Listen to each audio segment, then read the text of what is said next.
प्रणाम देवियों और सज्जनों। The Hindu newspaper analysis video में 3 कलर के आपको हाइलाइट्स मिलेंगे। सैफरन कलर का मतलब हो कि उस टॉपिक को डिटेल में एक्सप्लेन किया गया है। येलो कलर का मतलब हो कि वो एडिटोरियल्स हैं। और ग्रीन कलर का मतलब है कि ये सिर्फ हेडलाइंस ही है, इसको सिर्फ हेडलाइन को रीड करके इग्नोर कर देना है, इसके डेप्थ में जाने की ज़रूरत नहीं है। सीक्वेंस इस तरीके से होने वाला है, पहले हम लोग प्रीवियस डे के टॉपिक को रिवाइज करेंगे, फिर हम लोग 2 मिनट लगाएंगे और सारी हेडलाइंस को रीड करेंगे, जिसमें हम लोग मेजर टॉपिक्स की, एडिटोरियल्स की और जो ग्रीन वाली हेडलाइंस है सबके थ्रू गो थ्रू करेंगे। यहाँ पर हम लोग ग्रीन हेडलाइंस को हल्का सा 1-2 मिनट का टाइम दे करके एक्सप्लेन भी कर देंगे। देन हमारा टाइम आएगा मेजर न्यूज़ जो है उनको एक्सप्लेन करने का। इसमें we will be covering the topic in detail. तो जो टॉपिक सैफरन कलर में होंगे इनको डिटेल में पढ़ेंगे, फिर हम लोग एडिटोरियल्स को एग्जाम पॉइंट ऑफ व्यू से पढ़ेंगे। आपको नोट्स वगैरह बनाने की ज़रूरत नहीं है। ऐसा कर सकते हो कि जैसे आज ही वीडियो देख रहे हो, आज से 2 दिन बाद का एक सीक्वेंस बना लो। 2 दिन बाद इसकी जो PDF टेलीग्राम चैनल पर अवेलेबल होगी उसको बस रीड करना, कुछ नोट डाउन मत करना। मैं तो कहूँगा न्यूज़पेपर से और इस PDF वगैरह से नोट डाउन मत करो, सिर्फ रीड करो, अवेयर रहो एंड एक पेन और पेपर साथ में ज़रूर रखो, क्योंकि नोट्स तो नहीं बट कुछ वीडियो में ऐसी इंपॉर्टेंट बातें कभी कभी आ जाती हैं जो शायद नोट डाउन करनी पड़े। तो ओवरऑल 3 या 4 लाइन का कुछ आपको नोट डाउन करना पड़े एक दिन में तो वो काफ़ी है। नोट्स बनाने के लिए मैं कहूँगा कि मंथली मैगजीन को आप प्रेफर करो। PDF टेलीग्राम चैनल पर मिल जाएगी आपको इस वीडियो के अपलोड होने के कुछ देर बाद। टेलीग्राम चैनल का लिंक नीचे वीडियो के डिस्क्रिप्शन में गिवन है। Let's start. प्रीवियस डे के टॉपिक्स को एक बार रिवाइज कर लेते हैं। सबसे पहले हम लोगों ने बात की थी गवर्नर के बारे में, जो GS2 का टॉपिक था कि गवर्नर स्टेट का कॉन्स्टिट्यूशनल हेड होता है आर्टिकल 153 से 167 तक। गवर्नमेंट ऑफ इंडिया एक्ट 1858 से रिस्पॉन्सिबिलिटीज़ देना स्टार्ट किया था।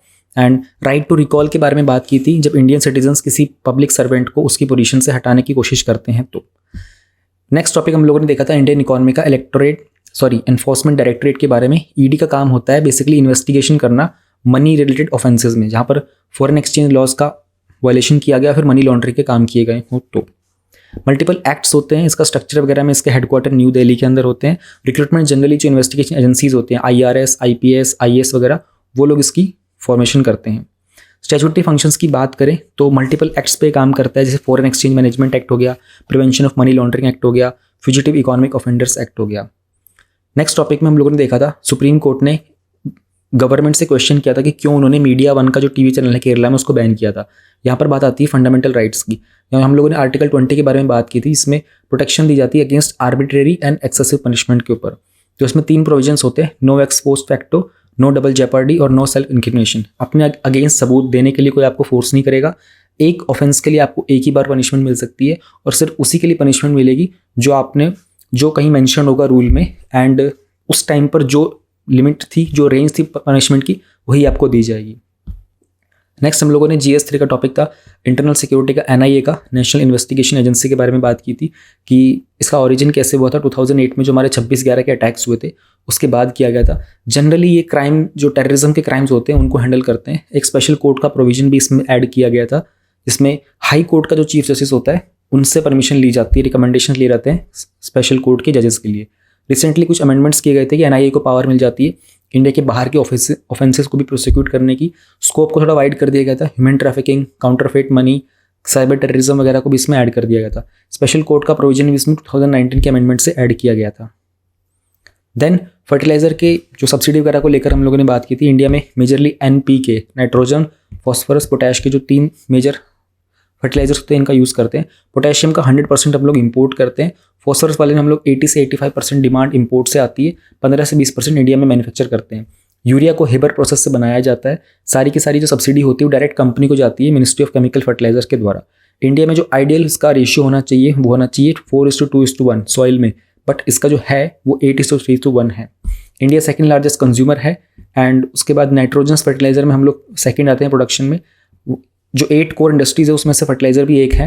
एंड फूड के अलावा जो सबसे बड़ी सब्सिडी दी जाती है वो फर्टिलाइजर में होती है। फर्टिलाइजर में हम लोगों ने बात की थी ministry of chemical and fertilisers, इसकी जो सब्सिडी देती है वो डायरेक्टली कंपनीज के पास जाती है। देन शेड्यूल्ड ट्राइब्स की लिस्ट जो है union territory of Jammu and Kashmir में, उसमें पहाड़ी एक एथनिक कम्युनिटी है, उसको रिसेंटली ऐड किया गया था। 2011 सेंसस के अकॉर्डिंग इंडिया में 104 मिलियन सोशल ट्राइब्स में है, जो कि कंट्री का 8.6% पॉपुलेशन है। शेड्यूल 5 में हम लोग बात करते हैं इनके शेड्यूल एरियाज़ के, इन शेड्यूल ट्राइब्स की। ध्यान रखना एक शेड्यूल 6 भी होता है, तो शेड्यूल 6 के अंदर असम, मिजोरम, त्रिपुरा और मेघालय, इन एरियाज़ के शेड्यूल ट्राइब्स की बात की जाती है। आर्टिकल 338 के अंदर हमारे पास नेशनल कमीशन होता है शेड्यूल्ड ट्राइब्स का, और आर्टिकल 15 के अकॉर्डिंगली 7.5% रिजर्वेशन दिया जाता है शेड्यूल्ड ट्राइब्स को एजुकेशन में। देन हम लोगों ने इन्फ्लेशन को लेकर के बात की थी। इन्फ्लेशन का मतलब जनरली जब प्राइस में राइज होता है, डिमांड इंक्रीज होती है, सप्लाई कम हो जाती है, तो उसकी कीमत बढ़ जाती है। इसका जो ऑपोजिट होता है उसको बोलते हैं डिफ्लेशन। डिफ्लेशन का मतलब होता है कि इन्फ्लेशन का जो रेट है ना वो 0% से नीचे आ गया है। मेजर करने के लिए इंडिया में मेजरली WPI और CPI ये इंडेक्स होते हैं, जो एक बास्केट होती है आइटम्स की, उसकी कीमत को चेक किया जाता है टाइम टू टाइम। तो जो रिटेल लेवल के प्राइस में चेंजेस होते हैं वो मेजर किए जाते हैं। इफेक्ट होता है बिजनेसमैन को, इसमें बेनिफिट होगा। फिक्स इनकम वालों के ऊपर जनरली थोड़ा सा लॉस होता है। करेंसी की अगर अपने आप में बात करें तो परचेसिंग पावर करेंसी की डिक्लाइन हो जाती है। देन हम लोगों ने बात की थी 3 नवंबर 2022 से ही international day of biosphere reserve celebrate करने की बात की गई थी।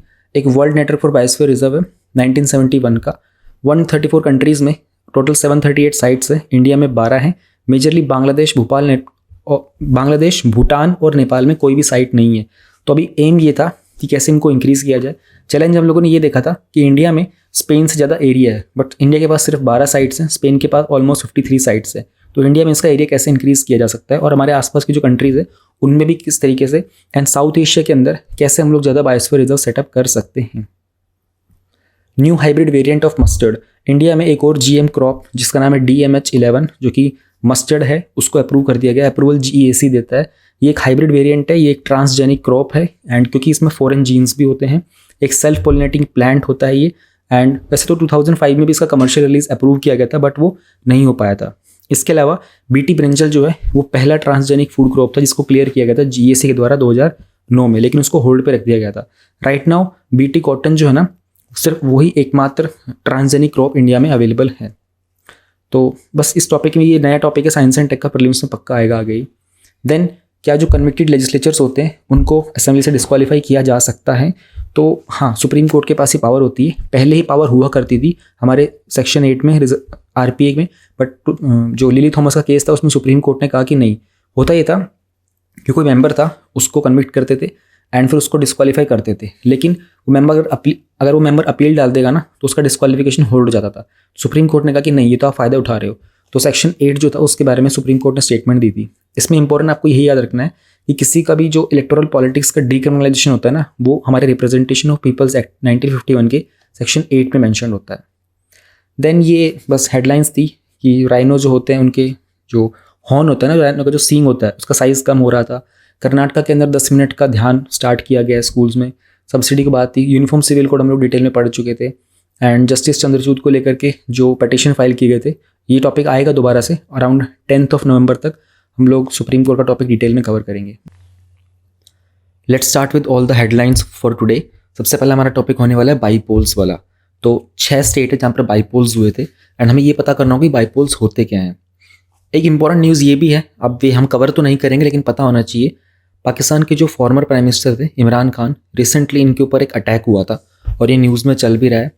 सिंस ये फॉर्मर, वैसे तो ये हमारे पड़ोसी हैं और he was not favouring India at all, but being a political leader, being a former prime minister, इस तरह के असैसिनेटिव अटेम्प्ट्स होना ये काफ़ी शर्मनाक वाली बात होती है। तो इस बारे में थोड़ा सा अवेयर रखना कि ऐसे पॉलिटिकल लीडर्स के साथ जब इस तरह की सिचुएशंस आती है तो वो क्या हो रहा होता है। बाकी बहुत डिटेल में जाना नहीं है, एग्जाम पॉइंट ऑफ व्यू से इंपॉर्टेंट नहीं है। Gold mushroom combo to ease drug delivery, ये टॉपिक है, इसको हम अभी हैंड टू हैंड यहीं पर कवर कर लेते हैं।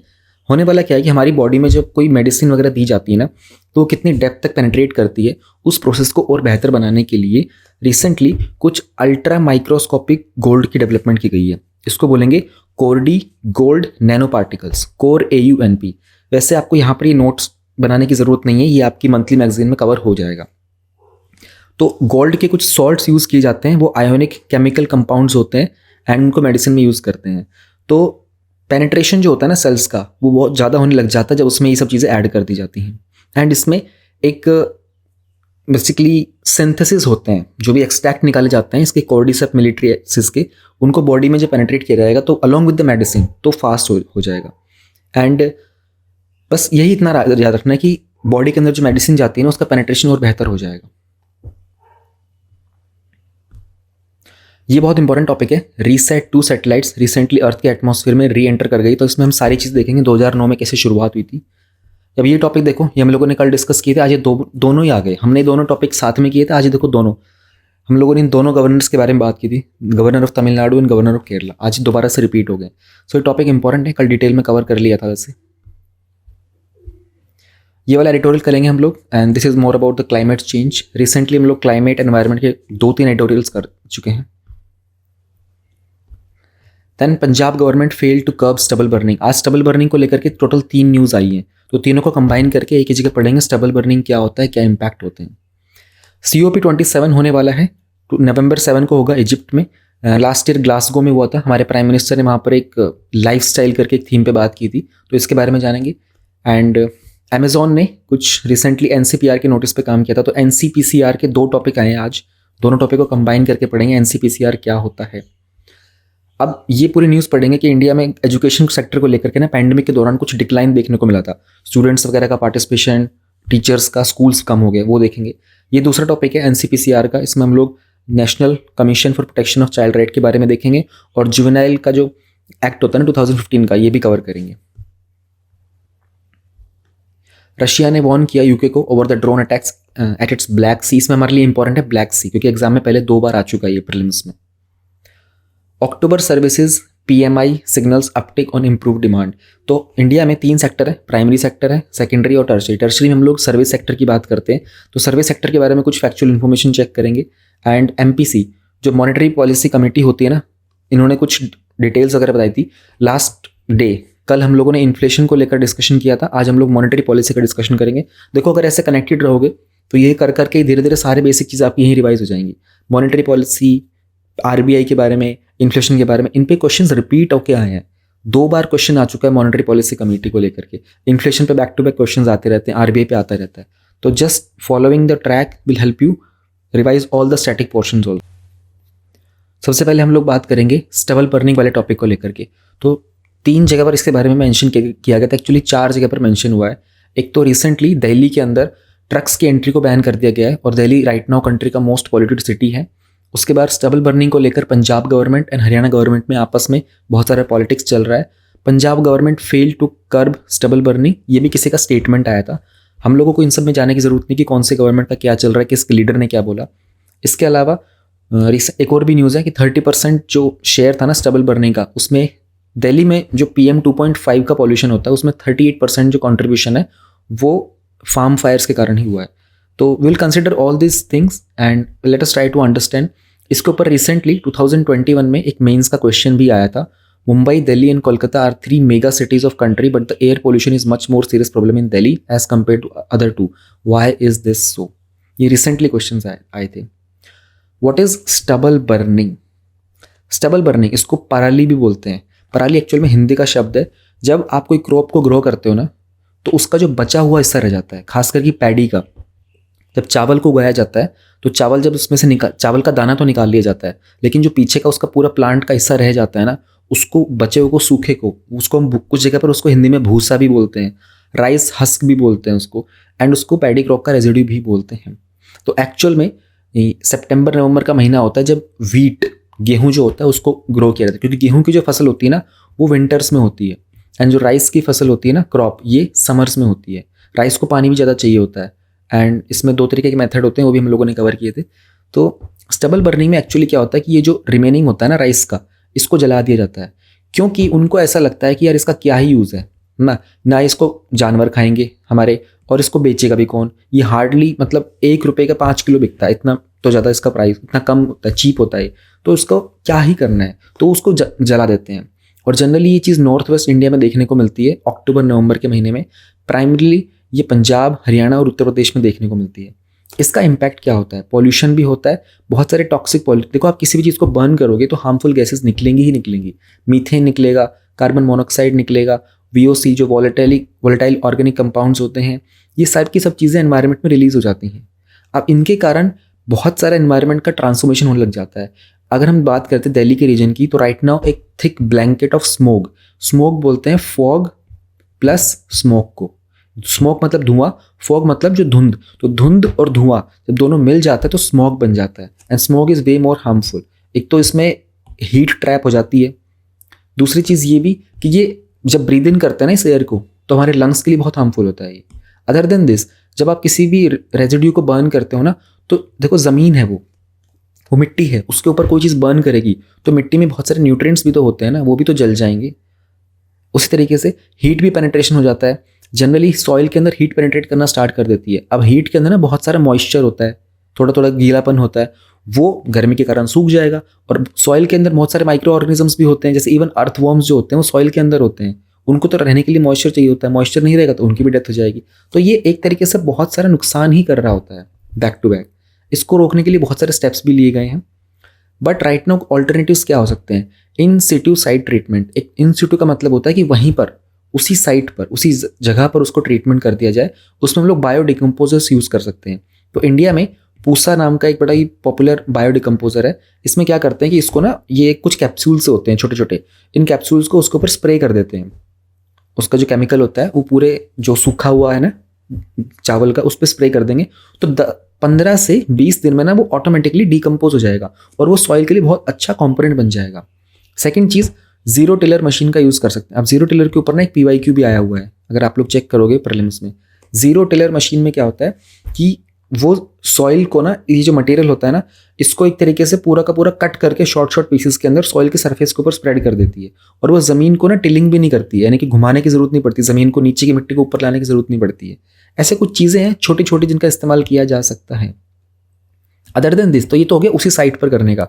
एक होता है एक्स साइट, एक्स सिटू, दूसरी जगह ले जा करके, तो उसमें राइस स्ट्रॉ को कैटल फॉडर की तरह इस्तेमाल कर सकते हैं। यानी कि जो बचा हुआ, जो ये धान के जो पीछे का हिस्सा होता है ना, जो रिमेनिंग पार्ट होता है, कैटल फॉडर यानी कि जो गाय भैंस वगैरह होते हैं उनके खाने के लिए इस्तेमाल कर सकते हैं। लेकिन सारे गाय भैंस खाते नहीं है। और दूसरी चीज़, वो डिपेंड करता है कि कौन से मौसम में कौन से गाय भैंस को क्या खिलाना होता है। यूज़ ऑफ टेक्नोलॉजी, एक टर्बो हैप्पी सीडर मशीन होती है। ये क्या करती है, उस स्टबल को ज़मीन से निकाल लेती है ना, और उसमें बीज भी डाल देती है। तो इससे क्या होता है कि जो मल्चिंग हो जाती है ना, उस तरीके का इस्तेमाल। मल्चिंग का मतलब अगेन यही, ये उसको ज़मीन से निकालेगी, वहाँ पर बीज डाल देगी और इसको सॉइल के ऊपर स्प्रेड कर देगी। अब इसको सॉइल पे स्प्रेड करने का बेनिफिट ये होता है कि जो मॉइस्चर होता है ना सॉइल में, वो इवेपोरेट नहीं होता। These are alternative methods. And अब तो UPSC इसको एग्जाम में नहीं पूछेगा शायद, अब तो इसमें मेंस में क्वेश्चन भी आ चुका है, प्रीलिम्स में 2-3 आ चुके हैं। बट यहाँ पर चीज़ें विल बी मोर अराउंड की एयर में पॉल्यूशन के लिए कौन से गैसेस वगैरह रिलीज हो रही होती हैं, PM 2.5 वगैरह, ये सब आपके एनवायरनमेंट में वैसे इन डिटेल मेंशन भी है। तो इससे रिलेटेड दूसरा भी एक इनिशिएटिव है जो पंजाब एंड NCR की गवर्नमेंट वगैरह, इन्होंने कुछ मॉनिटरेबल एक्शनेबल प्लान्स भी बनाए थे इस पॉल्यूशन को कंट्रोल करने के लिए। एक कमीशन है एयर क्वालिटी मैनेजमेंट का, CAQM। अब इस तरह के कमीशन के बारे में आपको पता होना चाहिए। अच्छा, UPSC can frame A question कि CAQM जो है ये क्या ऑल ओवर इंडिया के लिए है या फिर ये सिर्फ पंजाब और दिल्ली के लिए है। तो जस्ट हैव एन आइडिया कि जो कमीशन था राइट नाउ NCR और पंजाब की स्टेट गवर्नमेंट्स ने मिलकर बनाया था। Now we have the next topic, child welfare police officer a must in all police station. तो recently ministry of home affairs की तरफ से नोटिफिकेशन आया था कि बच्चों से डील करने के लिए, तो बच्चा चाहे विक्टिम हो सकता है या फिर परपेट्रेटर भी हो सकता है, यानी कि गुनहगार भी हो सकता है, उनको डील करने के लिए चाइल्ड वेलफेयर पुलिस ऑफिसर होना चाहिए हर पुलिस स्टेशन में। तो इसकी रिकमेंडेशन तो एक्चुअली NCPCR से आई थी और हमारा जो जस्टिस जुवेनाइल एक्ट है वहाँ पर भी एक प्रोविजन मेंशन्ड है। Let us try to understand कि अभी नेशनल कमीशन है और चिल्ड्रन के प्रोटेक्शन के लिए है। तो GS2 में, अच्छा मैं इस PDF में ना ये आज की मैं मेंशन करना भूल गया, GS2 GS3 वगैरह, so please ignore it for today, थोड़ा जल्दबाजी में था इसलिए मैं इसको नेक्स्ट टाइम ऐड कर दूंगा, ये स्किप हो गया, दिमाग में था वैसे। तो NCPCR जो एक बॉडी है जो चाइल्ड राइट सेंट्रिक अप्रोच पे काम करती है। छोटे जो बच्चे होते हैं ना, उनके क्या मूल अधिकार होते हैं उनको प्रोटेक्ट करना, कानून में, किसी प्रोग्राम में, पॉलिसीज़ में, एडमिनिस्ट्रेटिव मैकेनिज्म्स में। और ये ministry of women and child development के अंडर फंक्शन करती हैं। इनका काम होता है कि जितने भी बच्चे हैं हमारे, उन सबका इंडियन कॉन्स्टिट्यूशन में जो भी राइट्स हैं, ऑल्सो UN का एक कन्वेंशन है राइट्स ऑफ द चाइल्ड करके, उसमें जो भी उनके प्रोविजंस हैं उन सबको कंप्लाई करवाना। चाइल्ड को यहाँ पर डिफाइन किया गया है, any person who is of the age between 0 to 18 years. आपको ही पता होना चाहिए, EPFO को एग्जाम में एक ऐसा स्टेटमेंट आया था जिसमें अडल्ट को लेकर के क्वेश्चन किया गया था। फिर commission universality and inviolability of child rights की बात करता है, यानी कि जो बच्चों के अधिकार होते हैं ना, वो सार्वजनिक होते हैं, वो पूरी हर कंट्री में वो सेम ही होते हैं और इनको वायलेट नहीं करना है। इसमें खास करके जो भी मोस्ट वल्नरेबल सेक्शंस होते हैं ना, जो मार्जिनलाइज सेक्शंस होते हैं, उनके बच्चों पर ज़्यादा फोकस किया जाता है। एंड प्लस में ये भी इंश्योर करता है कि हर बच्चे को इक्वल ट्रीटमेंट दिया जाए। NCPCR एक एक्ट ऑफ पार्लियामेंट के थ्रू बनाया गया था और ये एक स्टैट्यूटरी ऑर्गेनाइजेशन है, ध्यान रहे। स्टैट्यूटरी का मतलब ही ये होता है कि उसको एक्ट पास करके बनाया गया था। लेकिन ऐसी बहुत सारी ऑर्गेनाइजेशंस होती हैं जिनको पहले तो एक्ट पास करके बनाते हैं लेकिन बाद में उसको कॉन्स्टिट्यूशन के अंदर एम्बेड कर देते हैं, तो उनको बोलते हैं हम कॉन्स्टिट्यूशनरी बॉडीज़ या फिर ऑर्गेनाइजेशन। बट एनसीपीसीआर जो है ये कॉन्स्टिट्यूशनल बॉडी नहीं है, यानी कि संविधान में इसका मेंशन नहीं है, पर एक एक्ट ज़रूर है जिसमें इसके बारे में डिटेल में बताया गया है। इसके अगर मेंबर्स की बात करते हैं तो एक चेयरपर्सन होते हैं, खासकर वो पर्सन जिसने चाइल्ड वेलफेयर में कुछ काम किया हो। 6 मेंबर्स होते हैं, उसमें से कम 2 विमेन मेंबर्स होना ज़रूरी है। फिर उनके पास एक्सपीरियंस होना चाहिए एजुकेशन का एंड चाइल्ड हेल्थ केयर वगैरह का, जुवेनाइल जस्टिस का, जिसने कभी चाइल्ड लेबर वगैरह को एलिमिनेट करने में हेल्प की हो, चाइल्ड साइकोलॉजी पे काम किया हो, किसी ने लॉ स्टडी किया हो चिल्ड्रन को लेकर के, तो ये सब तरह के मेंबर्स होते हैं। एनसीपीसीआर के फंक्शंस क्या होते हैं? बच्चों के सेफ गार्ड के ऊपर काम करना, जो भी एग्जिस्टिंग लॉज हैं उसमें रिपोर्ट वगैरह प्रेजेंट करके सेंट्रल गवर्नमेंट को देना, एंड चाइल्ड राइट का जहाँ भी वॉयलेशन हो रहा है उनको चेक करना, ये भी चेक करना कि terrorism, rights, natural calamities, HIV AIDS वगैरह इन सब के कारण बच्चों का एक्सप्लोटेशन कितना हो रहा है, एंड देन इनकी सब स्पेशल केयर और प्रोटेक्शन वगैरह प्रोवाइड करना, खास करके डिसएडवांटेज और मार्जिनलाइज बच्चों को। करंट जो पॉलिसीज चल रही हैं उसमें चिल्ड्रन के जो राइट्स हैं उनको कितना सेफगार्ड किया जा रहा है, नहीं किया जा रहा है, चाइल्ड राइट्स को लेकर के रिसर्च वगैरह कंडक्ट करना, एंड दूसरे भी मास कैंपेन्स रन करना, सेमिनार्स कंडक्ट करना बच्चों के प्रति अवेयरनेस जनरेट करने के लिए, कुछ कंप्लेंट रिसीव होने पर उस पर इन्वेस्टिगेशन करना। उसके अलावा स्कूल के करिकुलम्स के अंदर लोगों को, टीचर्स को, पेरेंट्स को, सबको एनकरेज करना कि चाइल्ड राइट्स को कैसे इस्टेब्लिश किया जा सकता है। कमीशन ने कुछ रिस्पॉन्सिबिलिटीज़ हैं 2 दूसरे एक्ट्स के अंदर, उनके बारे में याद रखना। एक तो पॉक्सो एक्ट है 2012 का, protection of children from sexual offences, and 2009 का जो राइट टू एजुकेशन है, जो कि बहुत इंपॉर्टेंट है। जब ये आएगा ना एजुकेशन का कोई डिटेल में टॉपिक, तो हम लोग ये राइट टू एजुकेशन का एंड जो फंडामेंटल ड्यूटी, राइट और DPSP ऐड किए गए थे ना एजुकेशन को लेकर, वो भी डिटेल में कवर कर लेंगे। इसी टॉपिक का दूसरा पार्ट है हमारा जस्टिस जुवेनाइल अमेंडमेंट बिल आया था कुछ समय पहले। तो जुवेनाइल बेसिकली वो पर्सन होता है जिसकी उम्र 18 से कम होती है, एंड लेकिन इस पर्सन ने अगर कोई क्राइम कर दिया होता है ना, खासकर कि जब वो 16 से 18 की उम्र में, इसमें ये ध्यान रखना पड़ेगा, जुवेनाइल वो होता है जो 18 से कम में होता है, लेकिन कभी कभी जब इनका ऊपर कोई ट्रायल वगैरह चल रहा होता है ना और उनकी एज ग्रुप 16 से 18 की होती है और लगता है कि ये हीनियस क्राइम किया है, तो उसको कुछ केसेस में अडल्ट भी ट्रीट किया जाता है। तो कोई ये ना सोचे कि तो 16 साल का था और इसको तो जुवेनाइल कंसिडर कर दिया। अगर 16 साल का है, ऐसा हुआ है बहुत बार कि 16 साल के बच्चों ने रेप क्राइम किया होता है, उनको वो अडल्ट की तरह ट्रीट करते हैं। फिर इंडिया ने UN का कन्वेंशन भी साइन किया on the rights of child and the Hague convention है प्रोटेक्शन ऑफ चिल्ड्रन पर। इंपॉर्टेंस ये है कि फास्टर अडॉप्शन, बच्चों के प्रोटेक्शन के लिए और इस एक्ट के स्मूथ इंप्लीमेंटेशन के लिए रिसेंटली कुछ अमेंडमेंट्स किए गए थे। क्या चेंजेस किए गए थे हमारे लिए, ये बहुत इंपॉर्टेंट है जानना। एक तो अडॉप्शन का जो ऑर्डर होगा ना, वो कौन देगा? DM वगैरह देंगे। एंड अपील अगर करनी होती है तो पहले कोई अपील अलाउड नहीं थी, बट अब डिविजनल कमिश्नर के पास 30 दिन के अंदर। अब जुवेनाइल कौन होगा? किसी ने कोई अपराध कर दिया लेकिन उसकी उम्र 18 साल से कम की, उस टर्म में कोई सीरियस ऑफेंस होगा, उसको डिफाइन किया गया है। तो मिनिमम इम्प्रिजनमेंट यानी कि कम से कम जिसमें 3 से 7 साल की सजा होती है उसको सीरियस ऑफेंस में डिफाइन किया गया है, और एक मैक्सिमम इम्प्रिजनमेंट होगी जिसमें 7 साल से ऊपर की सजा होगी, लेकिन नो मिनिमम इम्प्रिजनमेंट और minimum imprisonment of less than 7 years. ये 2 कैटेगरीज डिफाइन कर दी गई हैं सीरियस ऑफेंस की। कोर्ट वगैरह डेजिग्नेट किए गए हैं, तो जो भी ऑफेंसेस होंगे वो सारे के सारे चिल्ड्रन कोर्ट में ही होंगे, इनका सारे मुकदमे चिल्ड्रन कोर्ट में चलाए जाएंगे। अगर कोई भी ऑफेंस वगैरह होगा तो वो नॉन कॉग्निजेबल होगा, नॉन बेलेबल होगा। बच्चों के केस में तो जमानत मिलती ही नहीं है, ये तो ध्यान रखना। इश्यूज़ क्या चल रहे हैं जुवेनाइल को लेकर के? चाइल्ड केयर के इंस्टीट्यूशंस होते हैं CCIs वगैरह, वो बेसिक सर्विसेज प्रोवाइड नहीं कर पा रहे हैं। सिर्फ 32% के आसपास ही चाइल्ड केयर इंस्टीट्यूशंस है जो रजिस्टर्ड है, एंड जितने भी इंस्टीट्यूशंस बनाए गए हैं इनकी कैपेसिटी बहुत कम है। एंड जो डिस्ट्रिक्ट मजिस्ट्रेट होता है ना, अब उसको एक नई रिस्पॉन्सिबिलिटी दे दी गई है ना यहाँ पर, अब उसके ऊपर बर्डन इंक्रीज कर दिया गया है। वो ऑलरेडी बहुत सारे वेलफेयर पॉलिसीज़ पे काम करते हैं, एक नई जिम्मेदारी उनको दे दी गई है। कॉम्पिटेंसी इनएडिक्वेट है, यानी कि जो क्षमता है इस पे काम करने की वो पूर्ण रूप से नहीं हो पा रही है। कुछ कंसर्न है सेपरेशन ऑफ पावर्स को लेकर के भी, एंड क्योंकि जो ग्रीवेंस एड्रेसल होता है, ग्रीवेंस मतलब होगा शिकायत वगैरह का जो कॉन्सेप्ट है ना, वो सारा का सारा एग्जीक्यूटिव को दे दिया गया है। अब किसको दे दिया गया है? ब्यूरोक्रेट्स वगैरह, एग्जीक्यूटिव जो होते हैं। तो ये एक बर्डन की तरह काम करता है। These are few basic things जो हमने यहाँ कवर की थी। Next topic we have is about bypolls held in 6 states and heavy turnout. इसमें अब कौन से स्टेट में हुआ है, कितना टर्नआउट था, इन सब पे नहीं जाना बिल्कुल भी हमको। हमें सिर्फ ये जानना है कि बाइपोल्स एक्चुअल में होते क्या है। इलेक्शन सुना है हमने, जनरल इलेक्शन सुना है, जैसे लोकसभा के इलेक्शंस होते हैं, अभी रिसेंटली 2019 में हुए थे, जब अब नए लोकसभा आती है, नए प्राइम मिनिस्टर बनाए जाते हैं। स्टेट में इलेक्शन हो रहे होते हैं, कुछ समय पहले पंजाब के अंदर इलेक्शन हुए थे, हिमाचल में हुए थे, गोवा में हुए थे, अभी गुजरात में इलेक्शन होने वाले हैं, तो स्टेट इलेक्शन भी समझ में आता है। ये बाईपोल क्या चीज़ होती है? बाईपोल के, या फिर हम उनको बाई इलेक्शंस भी बोलते हैं, जनरली इलेक्टेड ऑफिस में जो सीट वेकेंट हो जाती है ना, उनको फिल करने के लिए होते हैं। अब कौन सी कंडीशंस होती है?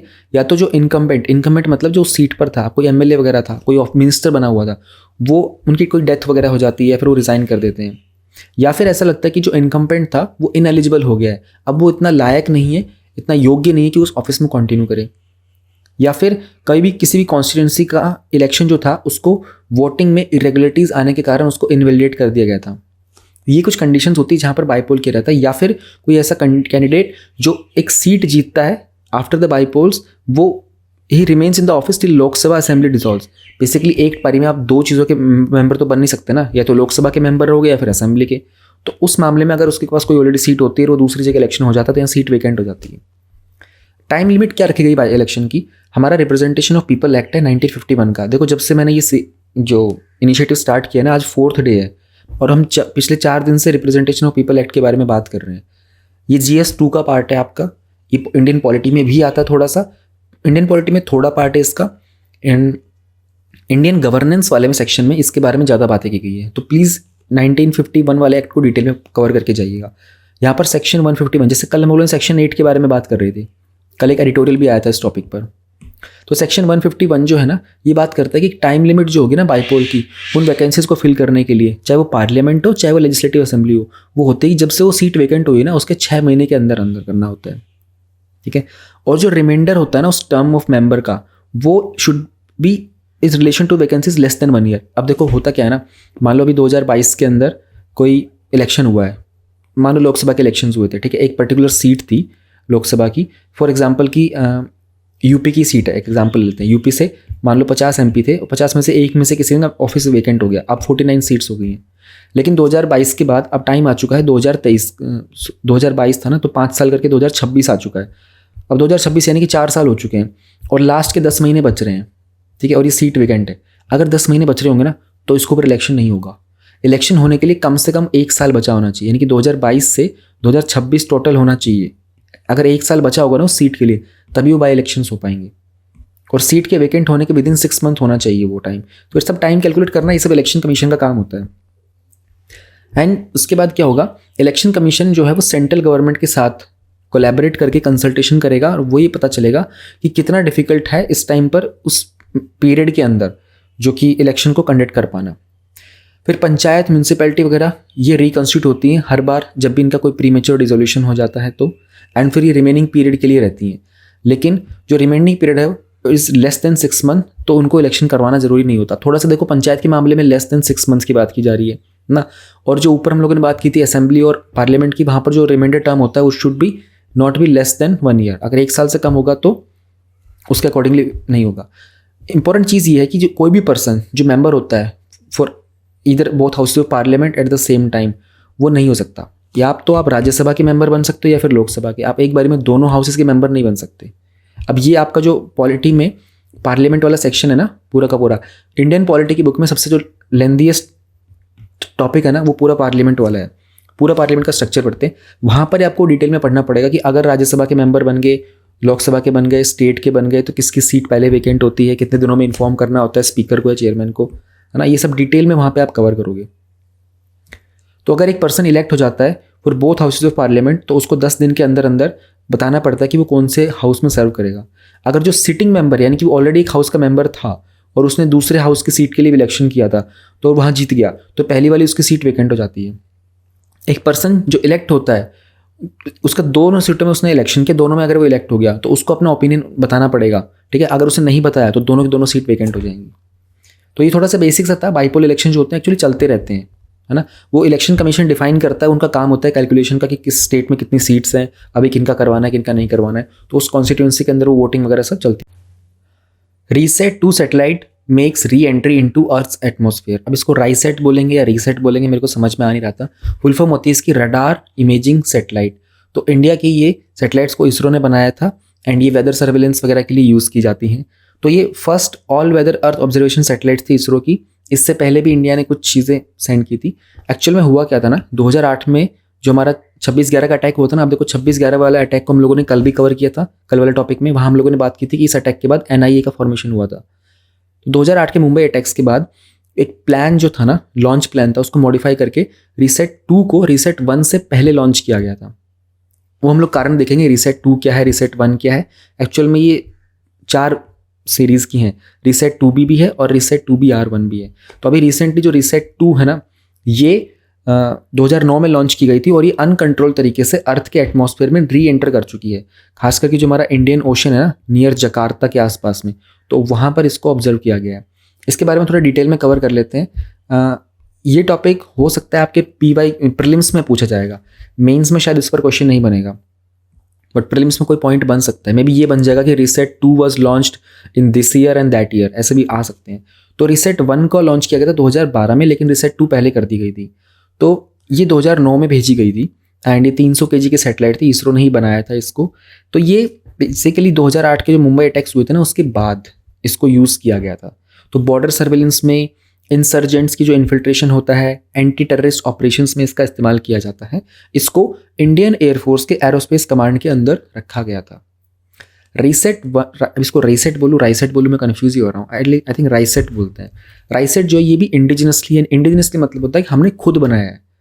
और ये रडार इमेजिंग सैटेलाइट है, इसको 2012 में लॉन्च किया गया था from Satish Dhawan space centre, जो कि श्रीहरिकोटा में है।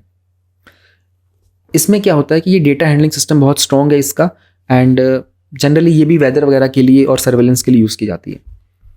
राइसेट 2B ये एक सिंथेटिक अपर्चर रेडार वाली इमेजिंग सैटेलाइट होती है एंड ये डिफरेंट मोड्स में काम कर सकती है। और इसमें भी अगेन वही डे टाइम में, नाइट टाइम में, हर तरह की वेदर कंडीशंस को ऑब्जर्व किया जाता है। राइसेट 2BR1 जो है, ये भी इंडिया के राइसेट प्रोग्राम का 4th सैटेलाइट था इस सीरीज़ के अंदर। इसरो ने इसको बनाया था और 2019 में, कुछ समय पहले, इसको सतीश धवन स्पेस सेंटर से लॉन्च किया गया था। तो इसका जो मिशन का ड्यूरेशन है वो एटलीस्ट 5 साल का है। इंपॉर्टेंट बात ये है कि जो राइसेट 2 है ना हमारी सैटेलाइट, इसको जब लॉन्च किया गया था ना, तो ये तकरीबन 13 साल पहले लॉन्च की गई थी।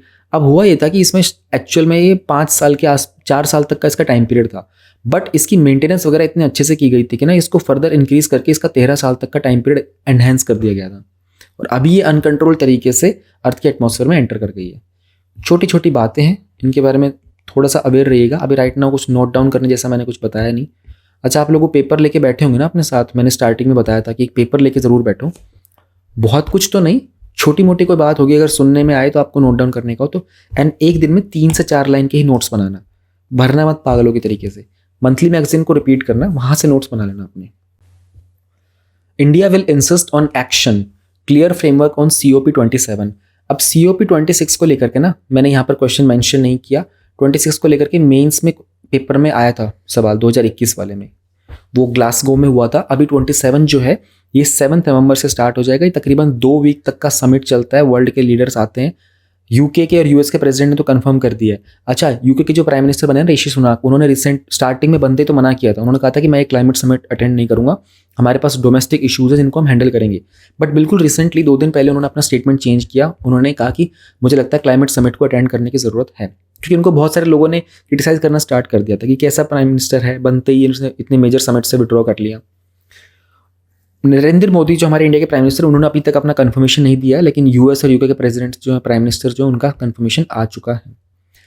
Late us try to understand कि COP27 जो इजिप्ट में होने वाला है, ये क्या चीज़ होती है, COP होती क्या है ना। तो UNFCCC यूनाइटेड नेशन का एक फ्रेमवर्क है कन्वेंशन ऑन क्लाइमेट चेंज को लेकर, 1992 में इसे बनाया गया था। इसी को हम लोग बोलते हैं अर्थ समिट या फिर रियो समिट या रियो कॉन्फ्रेंस भी। इंडिया भी उन कुछ चुनिंदा देशों में से है जिन्होंने COP को होस्ट किया था। तो 3 रियो के कन्वेंशन आए थे क्लाइमेट चेंज को लेकर के। UNFCCC का बायोडाइवर्सिटी को लेकर के आया था कन्वेंशन ऑन बायोलॉजिकल डाइवर्सिटी, और लैंड को लेकर के आया था यूनाइटेड नेशन का convention on to combat desertification. अब ये 1994 से स्टार्ट हो गया था और 197 कंट्रीज ने इसको रेटिफाई कर लिया है। देखो, रेटिफाई करने का मतलब होता है कि अब उन्होंने इसको साइन करके और उसके सारे प्रोविजंस को फॉलो करना स्टार्ट कर दिया है। कभी कभी क्या होता है कि उसमें लिखा होता है कि जस्ट साइंड नॉट रेटिफाइड, यानी कि साइन कर लिया है, प्रोविजंस पढ़ लिए हैं, लेकिन ये एग्री नहीं किया कि हम अभी सारी चीज़ें स्टार्ट कर देंगे फॉलो करना। तो इसका पेरेंट जो ट्रीटी है वो 2015 का पेरिस एग्रीमेंट है, एंड उसका भी पेरेंट ट्रीटी है 1997 का क्योटो प्रोटोकॉल है। क्योटो जो है एक जगह का नाम है जापान में। यूएनएफसीसी का जो सेक्रेटेरिएट है वो यूएन की ही है बेसिकली, एंड जो है वो जर्मनी में है। ऑब्जेक्टिव क्या है, वर्ल्ड वाइड पूरे अर्थ के ऊपर जो ग्रीन हाउस गैसेस का कॉन्सेंट्रेशन हो रहा है, जिसके कारण अर्थ का टेम्परेचर राइज हो रहा है और सी लेवल राइज हो रहा है, ग्लेशियर्स मेल्ट हो रहे हैं, उनको कंट्रोल करना।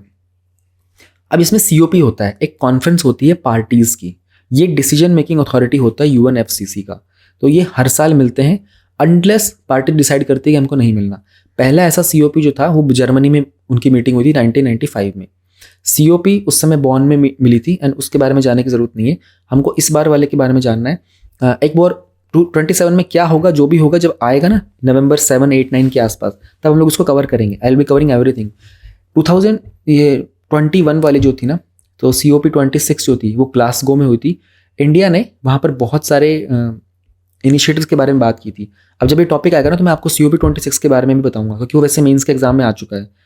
उसमें हमारी तरफ से एक थीम के ऊपर बात की गई थी, लाइफ के बारे में बताया गया, लाइफस्टाइल फॉर एनवायरनमेंट। ये हमारे इंडियन के जो प्राइम मिनिस्टर था उन्होंने इस आइडिया को प्रीच किया था। अब क्या हो रहा है ना, COP 27 के अंदर ना एक पवेलियन जनरेट किया जा रहा है वहाँ पर इजिप्ट में। पवेलियन मतलब होता है कि हर कंट्री ना, जैसे अभी दुबई में वो लगा था ना, कौन सा लगा था, तो दुबई एक्सपो लगा था, तो वहाँ हर कंट्री अपने अपने पवेलियंस बनाता है, अपने अपनी डेवलपमेंट, अपनी ट्रेडिशन, आर्ट एंड कल्चर, अपने सब कुछ फ्यूचर में क्या करने वाले उनको डिस्प्ले करता है। तो अभी COP 27 में इजिप्ट में एक पवेलियन बनाया जा रहा है इंडिया की तरफ से, वहाँ पर लाइफ वाली थीम को डिस्प्ले किया जाएगा।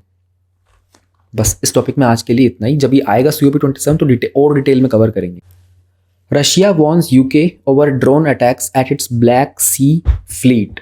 अब ब्लैक सी फ्लीट का मतलब उनका कोई जहाज वगैरह, उनके शिप्स वगैरह हैं, उनका कोई एयरक्राफ्ट कैरियर वगैरह होंगे ब्लैक सी में। तो वहाँ रशिया ने UK को बोला है कि भाई आपका ड्रोन अटैक हो सकता है, प्लीज़ ये मत करना, नहीं तो कॉन्सिक्वेंसेज बहुत बेकार होंगे। अब UK क्यों बीच में आ रहा है किसी को पता नहीं है, क्योंकि सिंस यूरोप का पार्ट है और NATO का भी पार्ट है, लेकिन रशिया यूक्रेन का जो क्या मामला चल रहा है आपको सबको पता ही होगा। हम लोगों को इस टॉपिक में ब्लैक सी के बारे में जानना होगा। ब्लैक सी आपके prelims exam point of view से बेहद इंपॉर्टेंट है। पहले एग्जाम में ये आ चुका है 2 बार। दिस इज रशिया, ये यूक्रेन है, इन दोनों के बीच में वॉर चल रहा है। अब आप देखोगे रशिया और यूक्रेन के बीच में जो फर्स्ट जो लाइन ऑफ डिफेंस की बात करेंगे तो वो जाएगा over the sea of Azov से। उसके बाद आएगा ब्लैक सी। इवन अगर रशिया चाहेगा तो ब्लैक सी से भी रशिया यूक्रेन पर अटैक कर सकता है, या फिर सी ऑफ एजोव से भी अटैक कर सकता है।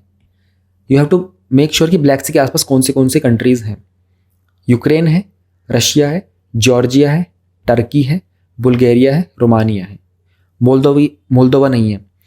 अब ब्लैक सी को मेडिटेरेनियन सी से कौन कनेक्ट करेगा, वो होता है सी ऑफ मोरमोसा। ये एक्चुअल में कनेक्ट नहीं करता है, बट इसके बीच में ये चीज़ें हैं। फिर एजियन सी है और मेडिटेरेनियन सी है। टर्की है, टर्की सीरिया से कनेक्ट होता है। जॉर्जिया अर्मेनिया से कनेक्ट होता है। रशिया जॉर्जिया से कनेक्ट होता है। छोटे छोटी चीज़ें बस ये याद रखनी पड़ेंगी आपको। ग्रीस जो है वो एजियन सी में ओपन होता है। टर्की सी ऑफ मरमरा में भी ओपन होता है, मेडिटेरेनियन सी में भी ओपन होता है, एजियन सी में भी ओपन होता है, ब्लैक सी में भी ओपन होता है। तो टर्की जो है ये 4 सी की बाउंड्री टच करता है। बस इस टॉपिक में आपको ये चीज़ याद रखनी, क्योंकि यहाँ से क्वेश्चन आ सकते हैं। October services PMI signals uptick on improve demand. इस टॉपिक में हम लोग बात करेंगे इंडिया में सर्विस सेक्टर को लेकर के कुछ पॉइंट्स, और ये PMI क्या चीज़ होती है। पहले सर्विस सेक्टर के बारे में देख लेते हैं। अब कम्युनिकेशन से ट्रांसपोर्ट, फाइनेंस, एजुकेशन, टूरिज्म, ये सब सर्विस सेक्टर का पार्ट बनते हैं। हमारी इकोनॉमी का एक बैकबोन भी है। तो अगर हम अपनी इकोनॉमी की बात करते हैं तो ये 55% के आसपास हमारी इकोनॉमी का कंट्रीब्यूशन होता है, और 38% जो हमारा ग्लोबल एक्सपोर्ट, टोटल एक्सपोर्ट होता है ना उसमें से। एंड इंडिया में जितना भी FDI आता है ना उसका 2/3 आता है, वो हमारे सर्विस सेक्टर में ही आता है। टिल नाउ जून 2020 तक अगर हम बात करते हैं तो पिछले 20 सालों में, यानी कि पास्ट 2 डेकेड्स के अंदर लार्जेस्ट जो FDI आया था इंडिया के अंदर, अब ये 83 बिलियन के आसपास आया था पिछले 20 सालों में। तो ये हाईएस्ट सर्विस सेक्टर में ही आया है। नीति आयोग ने जो इंस्टीट्यूट ऑफ कॉम्पिटिटिवनेस है उनके साथ एक एक्सपोर्ट प्रिपेयर्डनेस इंडेक्स की रिपोर्ट रिलीज़ की थी। उसमें उन्होंने कहा था कि इंडिया का जो मर्चेंडाइज एक्सपोर्ट था ना उसमें बहुत ज़्यादा ग्रोथ देखने को मिली थी। ये डेटा जो है ये अपडेट हो चुका है, एंड ये पुराना डेटा ही मुझे मिला था। बट अगर आप चाहो तो आपको नया डेटा लिखना हो तो मुझे लगता है कि याद नहीं होगा शायद इतना, बट ये पुराना अवेलेबल था ईजिली, तो आप ये नोट डाउन कर लेना बेशक से। सर्विस सेक्टर के बारे में छोटे छोटे पॉइंट तो हम लोगों ने जान लिए। एक बार ये जान लेते हैं कि PMI क्या होता है, जिसमें इस टॉपिक के बारे में बात की है। तो परचेजिंग मैनेजर इंडेक्स यानी कि बिजनेस एक्टिविटी कैसी चल रही है मैन्युफैक्चरिंग में भी और सर्विस सेक्टर में, उसके बारे में पता चलता है। कल हम लोगों ने इन्फ्लेशन के बारे में बात की थी, तो हम लोगों ने यहाँ पर कंज्यूमर प्राइस इंडेक्स की बात की थी और होलसेल प्राइस इंडेक्स की बात की थी। आज हम लोग सर्विस सेक्टर के PMI के बारे में बात करते हैं। तो हर इंडेक्स जो होता है कुछ ना कुछ इंडिकेशन देता है। इन्फ्लेशन के अंदर WPI और CPI बताता है कि कितना प्राइस राइज हो रहा है। बिजनेस वगैरह में, सर्विसेज वगैरह के अंदर उनकी एक्टिविटी के बारे में पता करने के लिए हमारे पास होता है PMI। तो ये मैन्युफैक्चरिंग और सर्विस के लिए दोनों के लिए सेपरेटली कैलकुलेट किया जाता है। इसमें पता चलता है कि क्या मार्केट कंडीशंस चल रही हैं, क्या मार्केट एक्सपैंड कर रहा है, क्या मार्केट कॉन्ट्रैक्ट कर रहा है, या मार्केट अभी न्यूट्रल चल रहा है। तो इसमें 0 से 100 की रेटिंग्स वगैरह होती हैं। अगर आपका PMI अबव 50 होता है यानी कि मार्केट एक्सपैंड किया है पिछले मंथ के मुकाबले, 50 होता है, 50 से कम होता है यानी कि कॉन्ट्रैक्ट कर दिया, और 50 ही आ रहा है यानी कि कोई चेंज नहीं हुआ है। इसको कंपाइल करता है IHS मार्केट। इसमें 40 से ज़्यादा इकॉनमीज है वर्ल्ड वाइड की, और ये डिफरेंट है इंडस्ट्रियल प्रॉपर्टी जो हमारा इंडेक्स है इंडस्ट्रियल प्रोडक्शन का, उससे। प्लस में इसमें जो ब्रॉडर इंडस्ट्रियल सेक्टर होता है उसको भी कवर किया जाता है IIP के अंदर। हालांकि जो PMI है ज़्यादा डायनेमिक होता है with respect to industrial production index. अगर हम लोग बात करते हैं इंडिया के सर्विस सेक्टर की ग्लोबल सर्विस एक्सपोर्ट में, तो हम एक्सपेक्ट कर रहे हैं 2022 के अंदर इसका टोटल जो एक्सपोर्ट होगा वो 4.2% तक हो जाएगा। अभी 2022 के एंड में जाके पता चलेगा हमको। तो छोटे छोटे फैक्चुअल इन्फॉर्मेशन है PMI के बारे में, अगर आपको पता होगा तो भी आप कोई क्वेश्चन आ सकता है इसके ऊपर, not a big deal. Very interesting topic. MPC meets to discuss the report on missing inflation goal. MPC मतलब मॉनेटरी पॉलिसी कमेटी। तो RBI की होती है ये मॉनेटरी पॉलिसी कमेटी। रिसेंटली उन्होंने मीटिंग की थी ये डिस्कस करने के लिए कि हमारा जो एक रेंज है ना 2% से 6% तक का इन्फ्लेशन का, वो हम लोग मिस कर रहे हैं। तो MPC की ना मीटिंग्स होती रहती हैं। राइट नाउ जो मीटिंग हुई है ये ओरिजिनल शेड्यूल का पार्ट नहीं थी। अभी क्या होती है, इसको सेंट्रल गवर्नमेंट बनाती है, लेकिन इसको लीड कौन करता है? RBI के गवर्नर। तो RBI के गवर्नर इसके एक्स ऑफिशियो चेयरमैन बन जाते हैं। क्यों? एक बेंचमार्क पॉलिसी इंटरेस्ट रेट है ना। तो इन्फ्लेशन, अब इन्फ्लेशन मतलब क्या? कल लोगों ने बात की महंगाई की, तो इंडियन गवर्नमेंट ने क्या कहा था कि मान लो 100 रुपये की कोई किलो की कोई चीज़ होती है। एग्जाम्पल लेते हैं जैसे कि अनियन है, प्याज, ठीक है। अब अनियन 100 रुपीज़ kg चल रहा है, तो उन्होंने कहा कि कंट्री में इतनी ही महंगाई होनी चाहिए कि इसमें 2% से और 6% तक की रेंज तक होगा महंगाई, तो हम ठीक है हमारे लिए इतना चलेगा। बट इससे कम होगा तो नुकसान है और ज़्यादा होगा तो भी नुकसान है। क्यों? कम होने में क्या नुकसान है? देखो भाई, अगर 100 रुपीज़ की चीज़ है वो 101 की हो जाती है, तो क्या होता है कि जिस पर्सन ने इसको प्राइस को नोटिस किया ना, कि उसने कहा 101 रुपये तो ये क्या ही फ़र्क पड़ता है, मुझे एक्स्ट्रा अर्न करने की ज़रूरत नहीं है, मुझे एक्स्ट्रा एफर्ट डालने की ज़रूरत नहीं है, मैं क्यों नया बिजनेस खड़ा करूँ, क्यों मैं एक multiple source of income create करूँ, 1 रुपये तो बढ़ा है। बट जब ये 102 हो जाता है ना 100 से, एक पर्सन को लगता है अरे 102 हो गया। देखो मैं 1 रुपये की बात कर रहा हूँ, आप सोचोगे कि एक इंसान 1 रुपये में कैसे सोचेगा, बट आप ऑल ओवर इंडिया देखते हो ना तो ये लाखों करोड़ों की बात होती है।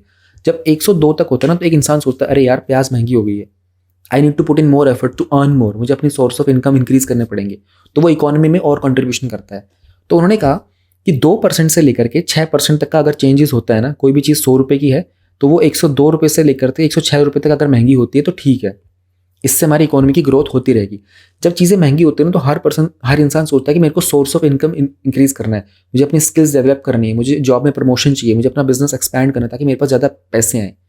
बट गवर्नमेंट के जो मेजर्स होते हैं उनके अकॉर्डिंगली अगर ये 106 से बियॉन्ड चला जाता है, 100 रुपये की चीज़ थी 106 से बियॉन्ड जाने लग जाती है, 107, 110 एटसेट्रा, तो मोस्टली जो मार्जिनलाइज सेक्शंस होते हैं, जो गरीब लोग होते हैं, उनके ऊपर बहुत प्रेशर आता है। उनको लगता है कि यार ये तो बहुत महंगा हो गया है, तो वो बेसिक चीज़ें खरीद नहीं पाते हैं। तो गवर्नमेंट ने एक रेंज रखी हुई है कि 2% से 6% तक का बेंचमार्क है, इतना चलता रहेगा तो हमारी कंट्री डेवलप होती रहेगी, इकोनॉमिक ग्रोथ होती रहेगी। मॉनेटरी की पॉलिसी बनाई जाती है तो वो इन्फ्लेशन वगैरह को सेट करने का काम करती है। बेसिकली एक तरीके से ये गवर्नर जो होते हैं ना RBI के, वो कंट्रोल करते हैं इसके सारे डिसीजंस को। तो इनका काम होता है सप्लाई ऑफ मनी को रेगुलेट करना। ये जनरली इन्फ्लेशन के रेट्स को एडजस्ट करते रहते हैं या फिर इंटरेस्ट रेट्स को, ताकि प्राइस की स्टेबिलिटी मेंटेन करके रखी जाए। अब RBI उसमें सेंट्रल अथॉरिटी होता है, ये सारी की सारी चीज़ें गवर्नमेंट ऑफ इंडिया के साथ मिलकर के कोऑर्डिनेट करता है। RBI के पास पावर होती है कि वो मॉनेटरी पॉलिसी बनाएगा under RBI act 1934। Very very important. Monetary policy या तो वो कॉन्ट्रैक्शनरी पॉलिसी बना सकते हैं या फिर एक्सपेंशनरी पॉलिसी, वो डिपेंड करेगा राइट नाउ कंट्री में क्या स्टेटस है। तो जो टोटल मनी सप्लाई हो जाएगा वो इंक्रीज हो जाता है रैपिडली देन नॉर्मल, इसको बोलते हैं एक्सपेंशनरी पॉलिसी। और जब वो मनी सप्लाई कम हो जाता है तो उसको बोलते हैं कॉन्ट्रैक्शनरी पॉलिसी। अब होता क्या है ना, जैसे कि महंगाई बढ़ गई है बहुत ज़्यादा, तो गवर्नमेंट दोनों पॉलिसीज को चेक करती है, राइट नाउ कितना रेट इंक्रीज करना है, 1% करना है, 0.5% करना है, कितना करना है। अब डायरेक्ट और इनडायरेक्ट इंस्ट्रूमेंट्स होते हैं मॉनेटरी पॉलिसी को, रेपो रेट में चेंज कर सकते हैं, रिवर्स रेपो रेट में, liquid adjustment facility, marginal standing facility, bank rate corridor, CRR, SLR, OMO, MSS, ये सारे के सारे टॉपिक पर प्रीलिम्स में ना PYQ आपको मिल जाएंगे। अगर आप इकोनॉमी सेक्शन के PYQ देखोगे, हर टॉपिक पे आपको एक ना क्वेश्चन मिलेगा। Each and every one of them has been asked in the exam. I think corridor को छोड़ करके ये सब पूछा गया एग्जाम में, तो ये सब डिटेल में पता होना चाहिए। अब यहाँ एक एक को एक्सप्लेन करना ना वुड टेक ऑलमोस्ट आधा घंटा, तो इसलिए मैं एक्सप्लेनेशन नहीं दे पाऊंगा इसमें अभी, बट जब भी इनमें से कोई एक क्वेश्चन आएगा ना तो हम लोग उसको पक्का डिटेल में कवर करेंगे। तो मॉनेटरी पॉलिसी का ऑब्जेक्टिव क्या हो गए थे? इंडिया में बिजनेस साइकिल को स्टेबलाइज करना, प्राइस की स्टेबिलिटी को मेंटेन करके रखना, फास्टर इकोनॉमिक ग्रोथ करना, एंड रेट की एक्सचेंज रेट जो होता है ना हमारा दूसरी कंट्री की करेंसी के साथ, उसको भी मेंटेन करना। तो मॉनेटरी पॉलिसी जो थी इसको जनरली 1934 के एक्ट के अंदर बनाया गया था, एंड पहली इनकी मीटिंग हुई थी 2016 के अंदर। ये पॉलिसी रेट को डिटरमाइन करते हैं, ये एटलीस्ट साल में 4 बार मिलनी चाहिए। अभी जो मीटिंग हुई है ना कि भाई इन्फ्लेशन का गोल मिस हो रहा है हमारा, वो इनके रेगुलर मीटिंग का पार्ट नहीं थी। तो अगर कभी लगता है कि रिक्वायरमेंट है तो इन 4 टाइम से ज़्यादा भी मिल सकती हैं। कोरम मतलब कम से कम कितने लोग होने चाहिए? तो कम से कम 4 मेंबर का प्रेजेंट होना जरूरी है। हर एक के पास एक सिंगल वोट होती है, एंड अगर कोई वोट मैच कर जाती है, टाई हो जाता है, तो गवर्नर के पास सेकंड और कास्टिंग वोट होता है। हर 6 महीने में रिजर्व बैंक को एक डॉक्यूमेंट रिलीज करना पड़ता है, इसको बोलते हैं मॉनेटरी पॉलिसी रिपोर्ट। वो एक्सप्लेन करते हैं कि क्या सोर्सेज है इन्फ्लेशन के, अगर प्राइस राइज हुआ तो कितना राइज हुआ, उसका कारण क्या था, और आने वाले अगले 6 महीने में और 1.5 साल के अंदर कितना इन्फ्लेशन राइज होने के चांसेस हैं। This was about monetary policy. Decline in the pre-primary enrollments continued in 2021 and 22 says government report. Recently government की एक रिपोर्ट आई है, एंड इसमें एक unified district information system for education plus की रिपोर्ट है स्कूल एजुकेशन पर। कुछ डेटा इन्होंने दिया है, अब पूरा डिटेल में जाने की जरूरत नहीं, बस ये जो हाईलाइट किया इतना याद रखना। एक तो ये याद रखना, जो जब नंबर ऑफ चिल्ड्रन थे ना, जो प्राइमरी क्लास क्या होती है, 5वीं तक होती है, उनमें जो एंट्री थी उसमें फर्दर डिक्लाइन हुआ है ना। 30% कम बच्चों ने स्कूल्स में एडमिशन लिया था कोविड से भी पहले की अगर कंपैरिजन करते हैं ना तो। उसके अलावा 2020-21 में ऑलरेडी 21% का डिक्लाइन चल रहा था, अब वो 30% पहुंच गया। तो उन्होंने कहा था कि देखो ये वर्ड जो है ना कॉन्टिन्यूड डिक्लाइन हुआ है, इसका मतलब डिक्लाइन पहले भी हो रहा था, कोविड के बाद वो और ज़्यादा हो गया है। दूसरी इंपॉर्टेंट चीज़ जो है 20,000 lesser schools in 2021-22 as total number of schools dropped from 15.09 lakh से 14.89। ये बहुत इंपॉर्टेंट डेटा है। स्कूल इंडिया में कम हो गए, 20,000 स्कूल बंद हो गए कोविड के टाइम पर। इंडिया में टोटल कितने स्कूल थे? 15 लाख। अभी आपको याद रखना होगा एजुकेशन सेक्टर, अभी आपका पेपर के ऊपर नोट डाउन कर लो, इंडिया में कितने स्कूल्स हैं? 15 लाख। अभी भी 15 लाख ही हैं, 14.89 है। और ये भी नोट डाउन कर लो कि कोविड टाइम में 20,000 स्कूल्स ड्रॉप्ड। बस इतना नोट डाउन करना। ये अब आपके जब एजुकेशन का कोई भी आंसर राइटिंग करोगे ना, वो हमें इश्यूज़ दिखाओगे इंडिया के एजुकेशन सेक्टर में, वहाँ पर मेंशन कर सकते हो। आज का ना कोई बहुत मेजर एडिटोरियल आया नहीं था, और ये वाला जो एडिटोरियल है ना ये भी कुछ खास था नहीं, बट आई थॉट कि चलो ठीक है फिर भी कर देते हैं। तो RR रश्मि जी हैं, उन्होंने ये जो TERI energy and resource institute new Delhi में, और एक फॉर्मर सिविल सर्वेंट भी हैं। अब इस सिविल सर्वेंट की क्या लैंग्वेज होती है वो भी आप देख लोगे। तो Vanuatu's big plea does a little to arrest the climate change. हुआ क्या है ना कि वनुआतू एक स्मॉल पैसिफिक आइलैंड है, इन्होंने जो जनरल असेंबली है यूएन की, वहाँ पर एक प्ली डाली थी कि एक यूनिवर्सल तरीके से NPT आना चाहिए। NPT क्या होता है? Non proliferation treaty. देखो NPT जो होता है ना वो न्यूक्लियर बॉम्ब्स के लिए भी है, कि ज़्यादा न्यूक्लियर बॉम्ब्स एक्सपेंड ना हो। इन्होंने भी ये कहा था कि जो फॉसिल फ्यूल्स होते हैं ना, इनके लिए भी एक NPT लेके आई जाए, तो across the world fossil fuels का यूजेज जो है ना वो बंद कर दिया जाए। अब ऐसा एक स्ट्रॉन्ग बिलीफ रहा है कुछ क्वार्टर्स में कि जो नेक्स्ट क्लाइमेट कॉन्फ्रेंस होने वाली है COP27, जिसके बारे में हम लोगों ने जस्ट अभी बात की थी, उसमें they will not discuss about the climate change mitigation largely, क्योंकि राइट नाउ एनर्जी का स्ट्रेस चल रहा है यूरोप के अंदर। तो ऐसा माना जा रहा है कि जो रशिया यूक्रेन का क्राइसिस जो है ना वो, और जो आने वाले ग्लोबल लेवल पर सप्लाई के शॉर्टेजेस वगैरह हैं, इनके कारण कोई भी कंट्री अपने एमिशन को रिड्यूस नहीं कर पा रहा है। सिंस कोई कंट्री कर नहीं पा रहा है तो हो सकता है कि COP27 में कोई भी कंट्री अपनी साइड से नए एफर्ट्स ना डालेगा। बट ये जो वनुआतू का जो स्मॉल पैसिफिक आइलैंड है, ये छोटा सा आइलैंड है, तो इस तरह की कॉल किसी छोटे नेशन से आती है ना, क्योंकि ये जो छोटा सा आइलैंड है अभी ग्लोबल एनर्जी में कितना ही कंट्रीब्यूशन करता होगा, कितनी सप्लाईज होती होंगी, इनका तो एमिशन भी बहुत नेग्लिजिबल होगा। तो इस तरह की जो प्लीज होते हैं ना अननोटिस चली जाती हैं। लेकिन अगर हम देखें इस तरह के जो आइलैंड्स होते हैं ना, इनका बहुत ही स्ट्रॉन्ग स्मॉल डेवलपिंग आइलैंड्स का ग्रुप होता है ना। तो अगर इनकी बातों को ध्यान से सुने और यूएन इसके ऊपर थोड़ी सी एम्पैथी दिखाएगा तो काफ़ी हेल्प की जा सकती है। ये कहीं ना कहीं हमारा जो ग्लोबल डिस्कोर्स है ना क्लाइमेट चेंज को लेकर के, उसको पक्का इम्पैक्ट करने वाला है। तो जो स्मॉल आइलैंड ग्रुप होता है ना, ये बहुत सारे एंडोर्समेंट्स देखता है। एंडोर्समेंट्स मतलब होता है इनकी सराहना कौन कौन कर रहा है, उन चीज़ों के ऊपर अपना ध्यान लेके जाता है। ये एक सिमिलर सा ही कॉल है, मतलब call on the coal use. अब बेसिकली सिमिलर सी एक अप्रोच ली गई है कि कोयले का इस्तेमाल के ऊपर भी। तो जो वनुवातु की जो प्ली थी ना, ये आई थी कि एक सिमिलर तरीके की एक बात रखी गई थी कि वर्ल्ड वाइड जो ग्लासगो का हुआ था ना, COP26 हुआ था, उसमें उन्होंने कहा था कि कोयले को ही पूरा एलिमिनेट कर दो। फिर इंडिया जैसी कंट्रीज़ ने इस बात को थोड़ा सा रजिस्ट किया था, खास करके ये कहते हुए कि इंडिया की जो इकॉनमी है ना, वो बहुत हद तक कोयले पर डिपेंडेंट है अभी, एंड हम लोग इसको अभी फेज आउट नहीं कर सकते क्योंकि हमारी डेवलपिंग कंट्री है। हम लोगों को, हमारी कंट्री क्लाइमेट को लेकर के एंथुजियास्टिक है, लेकिन जैसे कि एक जो बैकग्राउंड की बात करते हैं, जो अलायंस था स्मॉल आइलैंड स्टेट्स का, वो राइट नाउ प्रिपरेशन कर रहे हैं कुछ कि कैसे हम लोग जो COP27 होने वाला है ना, उसमें हम लोग ये दो बातें रखेंगे सामने। अब इसकी डिफरेंट इम्प्लीकेशंस हो सकती हैं। इंडिया के लिए कुछ है, डेवलपिंग कंट्रीज के लिए कुछ हो सकती हैं।